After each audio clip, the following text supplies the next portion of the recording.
Nobody in that room was breathing. There were maybe 20 people gathered in the training hall of the county sheriff's department that morning, grown men and women, most of them in uniform, most of them trained to stay calm in the worst moments a person can face. And every single one of them stood frozen, unable to move, unable to speak, as a small blind girl in a yellow dress walked, hands out in front of her, straight toward the most dangerous animal any of them had ever known. His name was Titan. And in the 8 months since he had become what he now was, not one person in that department had been able to get within arm's reach of him without the dog lunging, snarling, throwing himself against the bars of his kennel with a fury that had made hardened deputies step back. They had muzzles for him. They had catch poles. They had a date on a calendar, 3 days away, for the thing nobody wanted to say out loud. And now a 7-year-old child who could not see him at all was reaching out both hands toward the dog's enormous scarred head, and there was not a thing on earth any of them could do about it in time.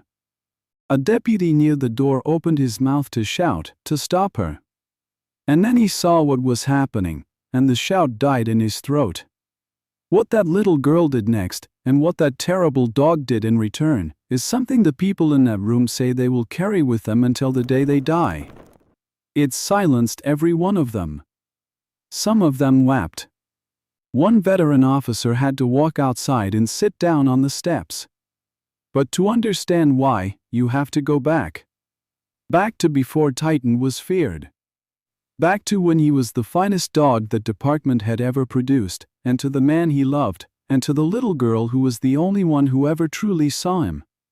Once, not so long before, Titan had been a legend for all the right reasons. He was a German shepherd, but a big one, unusually big, dark sable, with a chest like a barrel and a stare that could stop a fleeing man in his tracks. He had come up through training at the top of every class. In 4 years of service he had tracked down lost children and dangerous fugitives alike, and he had done it with a focus and a courage that made the older handlers shake their heads and say they had never seen anything quite like him. But a working dog is only half of a team. The other half was his handler. And Titan's handler was a young officer named Jesse Cole. If you had asked anyone in that department, they would have told you that Jesse and Titan were not really two creatures at all, but one, split somehow into a man and a dog. They moved together. They thought together. Jesse could give a command with nothing more than a shift of his shoulders, a glance, a low word, and Titan would answer before the word was even finished. They trusted each other the way you can only trust something you would put your life in the hands of, because that is exactly what each of them did, every single shift. And at the end of every shift, Jesse Cole took that fearsome, powerful animal home. Because Titan was not just a police dog. He was a family dog. And waiting for him at home, every night, was the person he loved most in all the world after Jesse himself. Her name was Sophie. And Sophie had been blind since the day she was born. Sophie Cole was 7 years old, and she had never seen her father's face, or her mother's, or the big dark dog who had been part of her family since before she could remember. But she did not need to see Titan to know him. She knew him the way a blind child comes to know the whole of her small world, through her hands, through sound, through scent, through 1,000 small feelings that people with eyes never bother to learn. She knew the specific weight of him when he lay down against her legs on the living room floor. She knew the low rumble in his chest that meant he was content. She knew the exact texture of the notch in his left ear, an old scar from the line of duty, and she would trace it with one finger while she talked to him about her day. To the rest of the world, Titan was 90 pounds of trained aggression, a weapon with fur. To Sophie, he was the warm, patient mountain who lay beside her bed every night, who let her small hands read his enormous face like the pages of a book, who never once in his life so much as bared a tooth at her. Her father used to marvel at it. He used to stand in the doorway and watch his daughter, who could not see, fearlessly bury her face in the neck of the most dangerous dog in the county, and he used to say the same thing every time. "She sees him better than any of us," Jesse would say. "She sees the part that matters." He had a private word for the dog, 2. One he used only at home, only in the gentlest moments. When Titan came in from the yard, or when Sophie was drifting off to sleep with her hand on his side, Jesse would murmur it low. "Easy, brother." Just that. Easy, brother. It was the sound of safety in that house. Sophie fell asleep to it 1,000 nights. She had no way of knowing how few of those nights were left.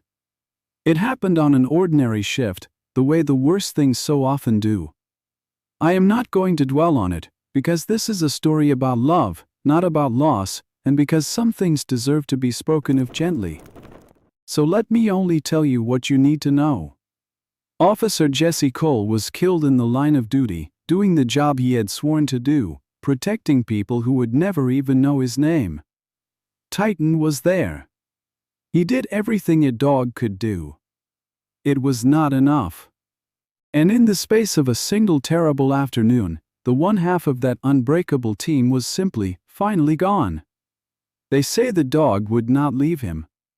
They say it took 3 grown men to move Titan afterward, and that the sound he made was not like any sound a dog is supposed to make, and that some of the officers who heard it never quite forgot it. That was the moment Titan died, too. Not his body. His body kept living. But the dog that Jesse Cole had loved, the joyful, focused, brilliant partner, that dog went into the ground with his handler, and something else came back up in his place. Something that no longer trusted the world. Something with nothing left to lose. Grief, in a dog, does not look the way grief looks in us. We know to say the word sad. We know to cry, to grieve out loud, to let people see the wound. A dog has none of that.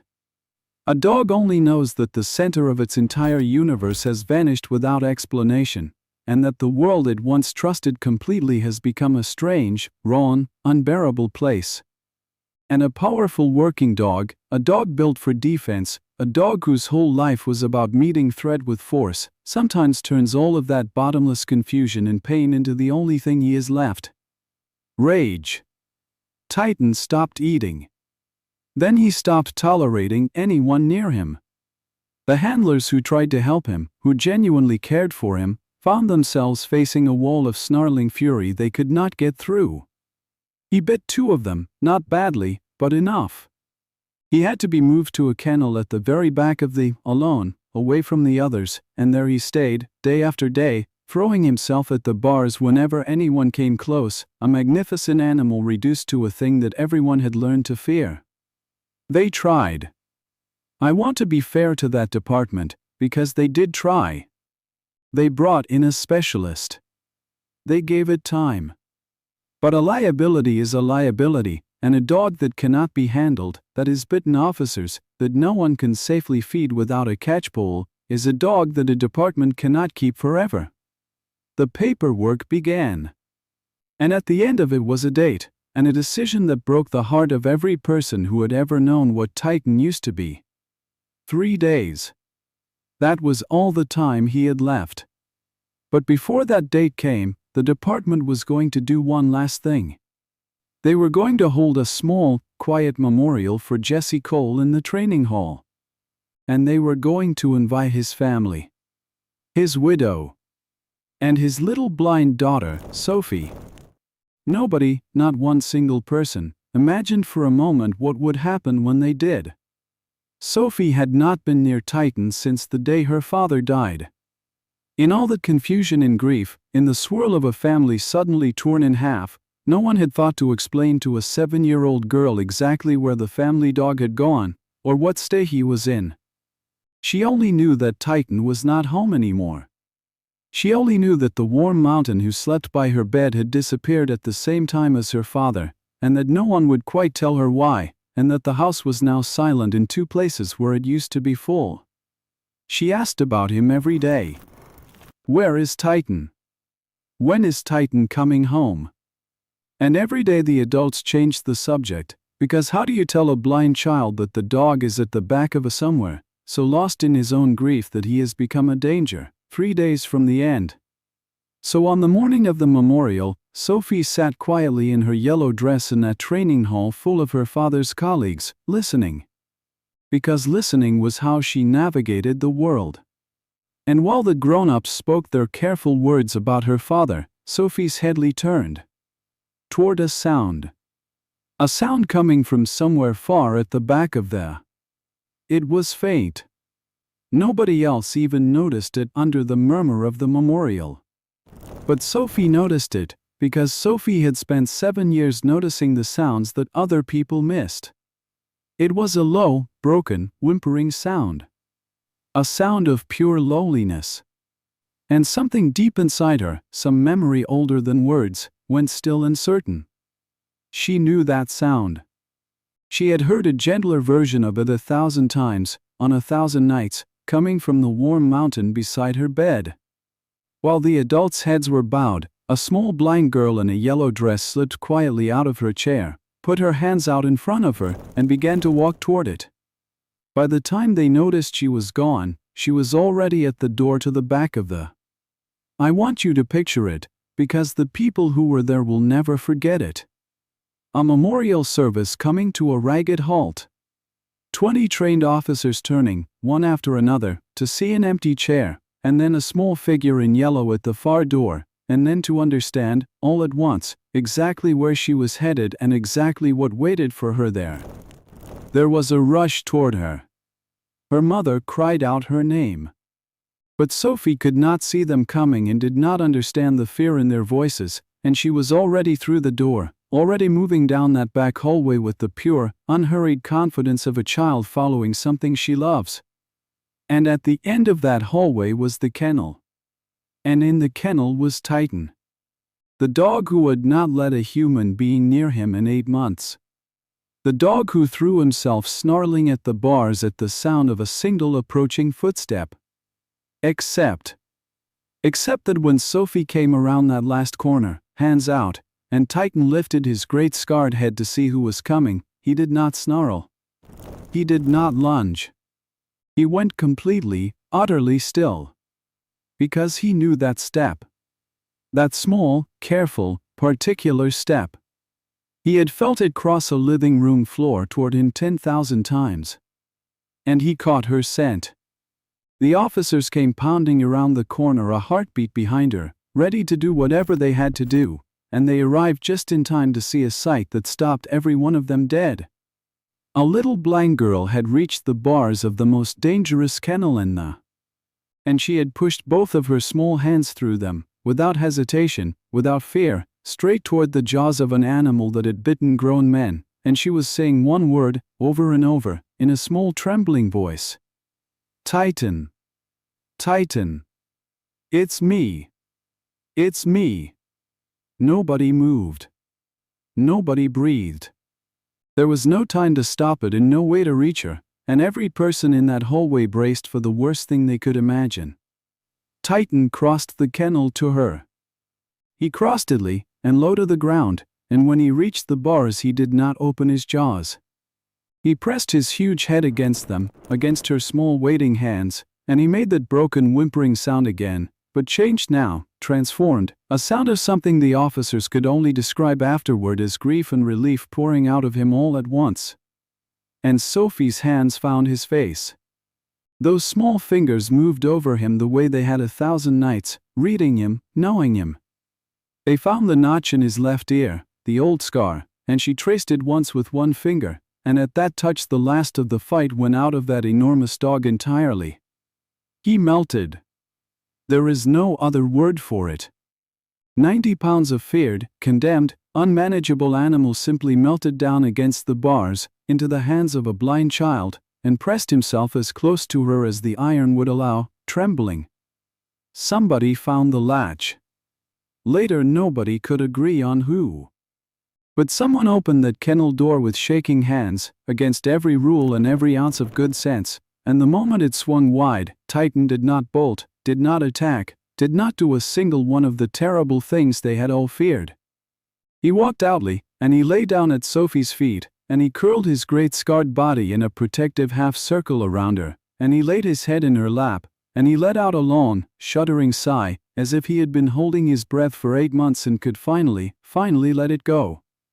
Sophie leaned down and buried her face in his neck, exactly the way her father used to watch her do, and in the perfect silence of that hallway, everyone heard the little blind girl whisper into his ear the words she had heard her father say 1,000 times, the private words that meant safety in a home that no longer existed.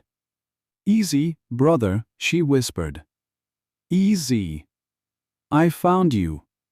That was when the room fell silent in the way it stays silent in your memory forever. Grown men and women, trained to hold themselves together through the worst humanity has to offer, stood in that hallway and could not hold themselves together at all. Because they understood, all of them, in the same instant, the thing they had gotten so terribly wrong. Titan had never been dangerous. Titan had been heartbroken. And the only person in the whole world who had been able to see that, the only one, was a 7-year-old girl who could not see it all. Everything changed in that hallway. The date on the calendar, the one 3 days away, was gone by the end of that same afternoon. There was not a person in that department willing to be part of it now, not after what they had seen. Whatever it took, however many rules had to be quietly bent, that dog was not going anywhere. But it went further than that. Because once the fear was gone, once people understood that they had been looking at grief and calling it aggression, everything about Titan began to make sense. The handlers who had been bitten came forward and said, quietly, that maybe they had approached him wrong. Maybe fear had bred fear. Maybe a broken animal had needed compassion, and they had brought him catchpoles. They had been reading the wrong page of him the whole time. Sophie had been reading the right one all along. The doctors have a hard, clinical way of talking about what happened next, but the family had a simpler word for it. Healing. Titan was gently, patiently, brought back. And the thing that brought him back, the only medicine that ever really worked, was a little girl in a yellow dress who came to visit him every single day, and sat with him, and read his face with her hands, and told him about her day the way she used to when the world was whole. You have probably already guessed how this story ends. And you are right. Titan went home. Not to the department. Home, to the Cole family, to the house where he had spent every night of his working life. He went home to the little girl who had walked fearless into the darkest place in Fado find him, and he never left her side again. In time, with training and patience and love, that fearsome, condemned, most feared dog became something nobody in that department would have believed possible 8 months earlier. He became Sophie's eyes. He learned to guide her, to stop at curbs, to steer her gently away from danger she could not see, to be the calm, watchful presence at the end of a harness that let a blind girl walk out into the world with her head held high. The dog who had been built to hunt down dangers spent the rest of his life instead making one small person safe. And people who understood what had happened would sometimes stop them on the street, the tall dark dog and the girl in the harness, and they would ask how such a thing was even possible. How the most dangerous animal in the county had become the gentlest guardian of a child. Sophie's mother always gave the same answer. She would look down at the two of them, the dog and the daughter, walking in perfect step, one seeing for the other and the other loving in return, and she would say the thing her late husband used to say, standing in a doorway, watching a blind child fearlessly hug a legend. She always saw the part that mattered, she would say. She just needed everyone else to catch up. So that is the story of a blind girl and the most feared dog in the department. Of everything in it, here is the moment I keep coming back to. It is not the memorial, and it is not even the healing that came after. It is that hallway.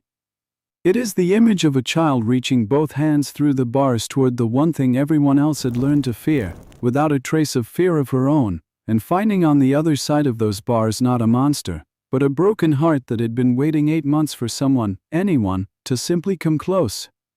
Because that is the quiet truth underneath this whole story. So much of what we fear is only pain wearing a frightening face. So much of what we write off as dangerous, as too far gone, as beyond saving, is really just grief that no one took the time to understand. It took a little girl who could not see the teeth, who could not see the scars, who could not see any of the things that made the grown-ups step back, to see the only thing that was ever really true. That underneath it all, he was still just Titan. Still just waiting to be loved. Maybe there is someone in your life who wears a frightening face over a broken heart. Maybe there always has been. If this story reminds you of anything, let it remind you to look the way Sophie looked. Not with your eyes. With whatever it is inside us that sees the part that matters. If this story touched your heart, do me a small kindness and leave a comment below. Tell me what you felt, and tell me about a time someone saw the good in a soul that everyone else had given up on. I read every single one, and those comments are my favorite part of doing this. And if you believe, like I do, that stories like this deserve to be remembered, give this video a like so more people get to meet Sophie and Titan, and share it with someone who needs to be reminded today that it is never too late to be seen, and never too late to be saved. If you are new here, and you love true stories about loyalty, courage, and the unbreakable bond between people and the animals who love them, then subscribe and stay with us. Every week, I bring you another one, told all the way through, from beginning to end. Next time, I want to tell you about an old shelter dog that no family would take home for years, and the little boy in a wheelchair who understood exactly why, because he knew what it felt like to be passed over too. Until then, take a moment today to look a little closer at the ones the world